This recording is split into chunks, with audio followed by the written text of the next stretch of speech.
In this second installment of the Too Old to Play pop culture series for Serena and the RATTS, Waterborn talks to the supporting cast and crew of this independent film.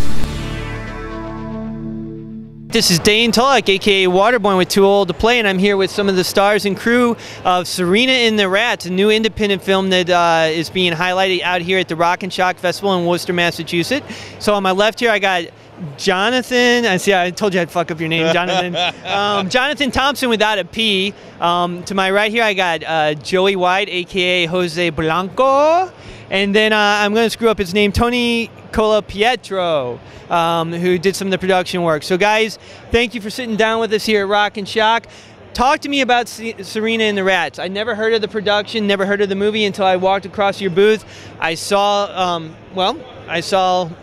Evelina behind us here, and I said, I gotta find out what this movie's about. So tell me, what is this movie about? As one of the primary actors, why don't you kick it off and tell us about your character as Boss? Yeah, well, I play Boss. Boss is sort of a, basically he's an assassin. He runs a team of assassins and ends up recruiting sort of this young punk sort of junkie, being Serena, and played by Evelina Marie, and sort of pulls her life in a new direction, which is not necessarily all that much better than where she was before. The film is very much sort of a kind of a femme fatale. Right. It's very much like a very strong lead, kick-ass female character. It's an interesting film because it sort of dances this line between action film and art film. You know, there are elements in the script that are sort of deliberately left ambiguous. You're sort of like, ooh, what's going on here? I don't quite get it. And it sort of leaves the audience to kind of draw their own conclusions. You know, we have our conclusions, but they might not be what you guys come up with as the viewers. You know, the film is written and directed by Kevin James Barry. He's also the cinematographer. He's a brilliant cinematographer. He's a great storyteller.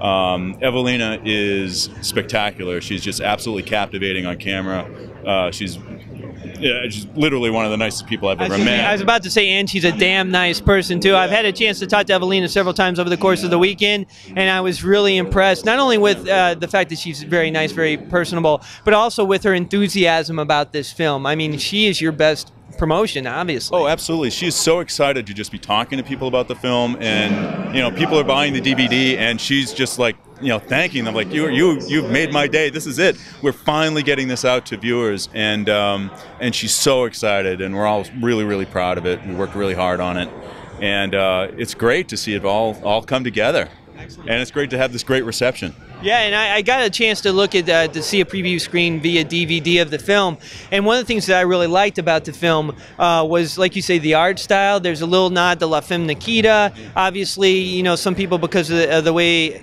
Evelina looks in the movie, they're going to think of Girl with a Dragon Tattoo a bit. Oh, yeah, sure. But also the influences that James was telling me about, and we'll talk to him about this later, about his influences, Luc Besson, which is just, he's probably one of my favorite directors ever. And that brings a certain quality to the film that I think really shines out.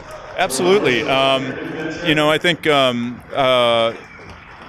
Kevin was talking about Luc Besson, about how character-driven his work is, and you have something like, for instance, The Professional, where, I mean, it's this really spectacular film, but nothing that's going on matters beyond the relationship between Natalie Portman and Jean Reno. Everything else is just sort of, it's an encapsulation, but that relationship is what drives the film.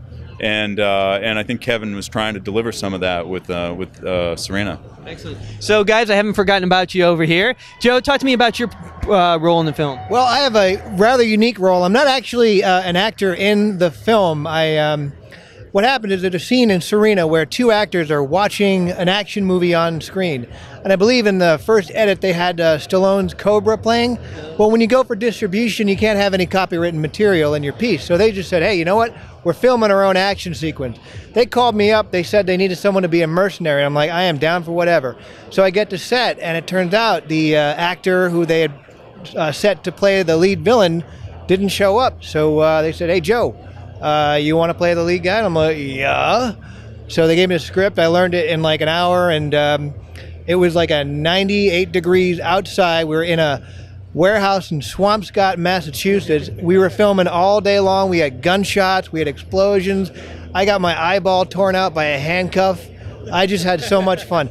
So what you actually get on the 2-disc Rock and Shock Special Edition DVD is that 9-minute short, because you see it, you see it in the movie, but we also included the 9-minute short, which will later become its own feature film called McClint. Nice. So we'll see that, you know, down the line. But it's funny, I didn't recognize you. I did see that portion of the film, and my fiance is like, "What movie is that? I know that movie." So you guys did an amazing job of making it feel like it was a well-known IP. Yeah, and Kevin and Evelina. I mean, I actually came back from Los Angeles to take part in the local film industry because I know it's very much gaining momentum and growing. And I pretty much the day I met Kevin and Evelina, I said to myself, I need to be a part of whatever it is they're doing. And I've just made an effort to go out of my way to be supportive and you know, help them get what they need done, acting, producing, doing anything.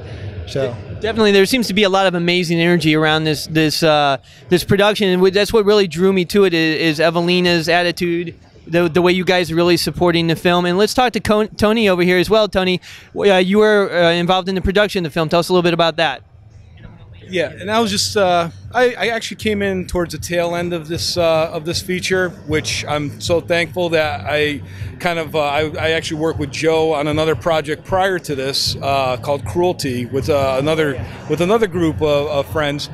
So but what I liked about it, I think we all feel the same, was I initially felt Evelina and Kevin's their passion was like, it was contagious. So it's like we just want to jump on this train, that something's going to happen here. So I was involved with some lighting and grip work, and so you know, just contributing to whatever deficits needed some help.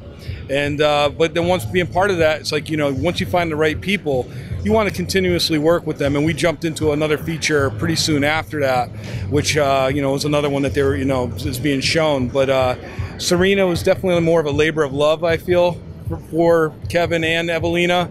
And I just think once more people get to see their work and get to see what those two can put together, I just think that they got a fantastic career ahead of them. And I'm going to jump on the ride. Excellent, wise move, my friend. So Tony mentioned real quickly that there's a second production you guys have worked on. You want to mention that real quickly while we're here as well? Yeah, sure, absolutely. Last winter we shot a film called Among Them, and it's in post-production right now. We've debuted the new trailer here at Rock and Shock.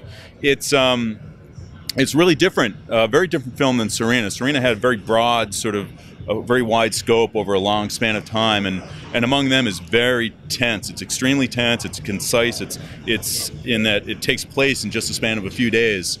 It's sort of a crime caper gone bad film. Starts with a bank heist.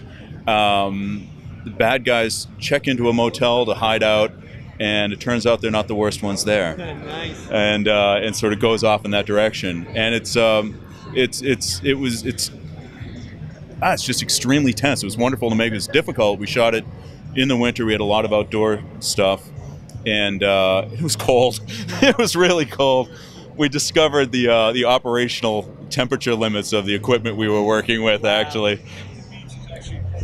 Hampton Beach, New Hampshire is much better in the summer. As a born and bred Florida boy who moved to Boston 6, 7, 8 years ago, yeah, I did no cold, no thank you. So you guys are troopers for doing that. And we thank you guys for taking a few moments here at the Rock and Shock to talk to us about Serena and the Rats. And you seem to be the best at it, so let's plug this DVD one more time. all right, we're looking at a cerebral action thriller. All right, you don't find this stuff on the shelf at Blockbuster, if there's any Blockbusters even open anymore. But yeah, Rock and Shock Limited Edition. If you're not here, you can order it online at www.serenathemovie.com. Excellent. And once again, this is Dane Tullock, a.k.a. Waterborn, with some of the cast and crew from Serena and the Rats. Definitely check it out. I saw it. It's a pretty good film. Thank you very much. See you guys later.